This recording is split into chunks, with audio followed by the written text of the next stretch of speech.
Hello மக்களே, வீட்டிலே இப்படி டேஸ்ட்டான பனானா கேக் செய்யலான்னு பார்க்கலாம் வாங்க. அதுக்கு ஃபஸ்ட்டு 2 வாழைப்பழம் நல்லா பழுத்த பழமாக எடுத்துக்கோங்க. அதை இந்த மாதிரி நல்லா பிசைஞ்சு விட்டுக்கோங்க.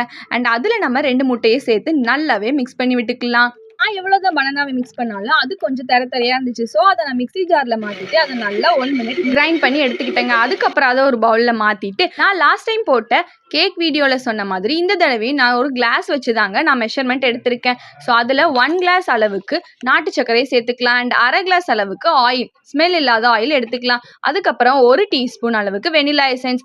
இதெல்லாம் நல்லா மிக்ஸ் பண்ணதுமே 1 கிளாஸ் அளவுக்கு மைதா மாவு எடுத்துக்கிட்டேன். அதில் நான் அரை டீஸ்பூன் பேக்கிங் பவுடர், 1/4 டீஸ்பூன் அளவுக்கு பேக்கிங் சோடா, அதில் 1 பிஞ்ச் அளவுக்கு உப்பு சேர்த்துக்கலாங்க. நல்லா 5 மினிட்ஸ்க்கு பீட் பண்ணிக்கோங்க. அதுக்கப்புறம் ஒரு பாத்திரத்தில் கொஞ்சமாக எண்ணெய் அண்ட் மைதா மாவு போட்டு டஸ்ட் பண்ணி விட்டுட்டு அதில் நம்ம மிக்ஸ் பண்ணி வச்சிருக்க பேட்டரை ஊற்றிட்டு அடிகனமான பாத்திரத்தை 10 மினிட்ஸ் ப்ரீ ஹீட் பண்ணிட்டு அதில் நம்ம செஞ்சு வச்சிருக்க பேட்டரை வச்சு அடுப்பு சிம்மில் வச்சு 30 மினிட்ஸ் கழிச்சு எடுத்து நல்லா ஆற விட்ட டேஸ்டான பனானா கேக் ரெடி.